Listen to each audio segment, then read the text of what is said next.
Hearing the news that Vinesh Phogat is disqualified, I am shocked and I am disappointed also. Indian wrestler Vinesh Phogat has announced her retirement in a heartfelt message dedicated to her mother. Phogat, a leading figure in the wrestling world, withdrew from the Paris Olympics 2024 a day after being disqualified from the women's freestyle 50 kg event on 7th of August. She was disqualified for being 100 grams overweight.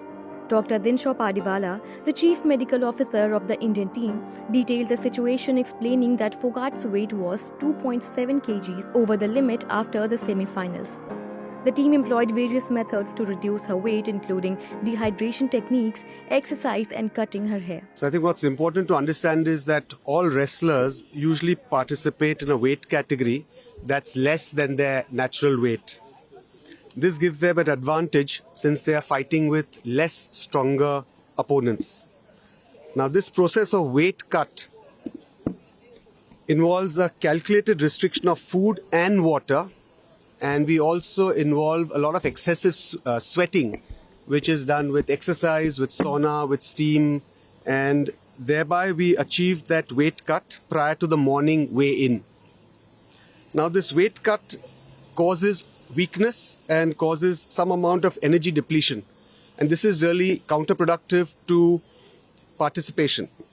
And hence, for participation, we do need to then restore energy with some amounts of water and some amounts of energy foods. So you can see this is a fine balance.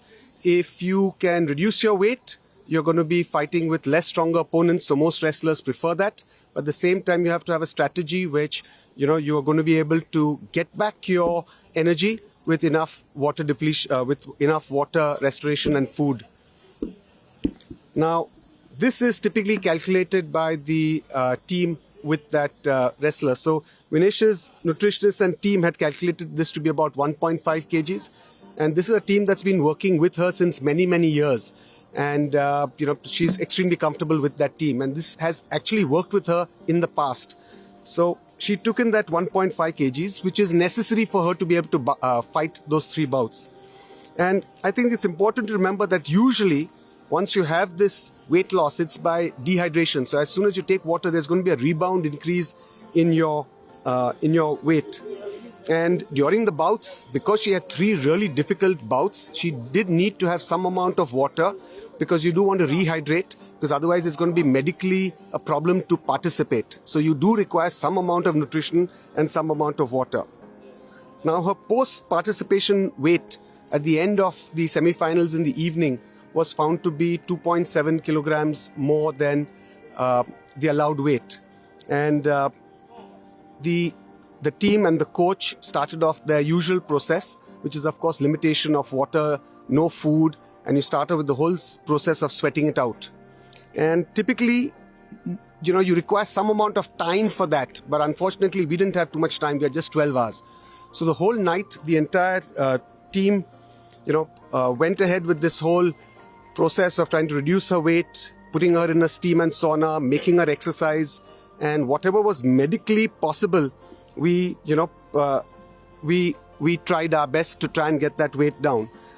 And when she couldn't sweat anymore, we even had to go to some drastic measures like cutting off her hair, and they wear a vest, so we shortened that vest, so even a few milligrams if we can reduce, we tried.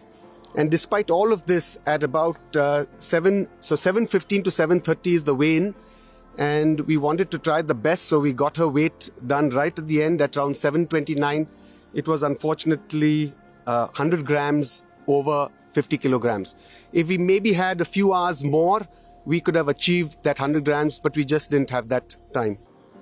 Now, once she was disqualified, then the question was, as a precautionary measure, we do need to rehydrate her. And the best way to rehydrate an athlete is by giving an intravenous fluid. So we gave her a few intravenous fluids. She started eating and drinking. She's passed urine, and she's otherwise perfectly normal, physically and medically. We've got her blood tests done just as a precautionary measure. We always do that. That's a routine. And those blood tests are also okay. And Vinesh, of course, has interacted with IOA President Dr. Mrs. P. Usha, and she's told her that look, physically and medically I'm okay, but of course, undoubtedly she's disappointed. This is her third Olympics. She was really keen to try and do something for the country, but because of this 100 grams has been disqualified. With less than a day remaining before the finals, her dreams of achieving a gold medal were dashed. At 29, Phogat was on the brink of making history as she was one bout away from a gold medal. She has won 3 gold medals in 3 Commonwealth Games in 2014, 2018 and 2022 in 3 different weight categories. Vinesh has also become the first Indian women wrestler to win a gold medal at the Commonwealth Games and the Asian Games in 2018. She has also won 2 bronze medals at the World Wrestling Championships in 2019 and 2022 respectively. Subscribe to Midday India. Get direct notifications on all our videos by clicking on the bell icon.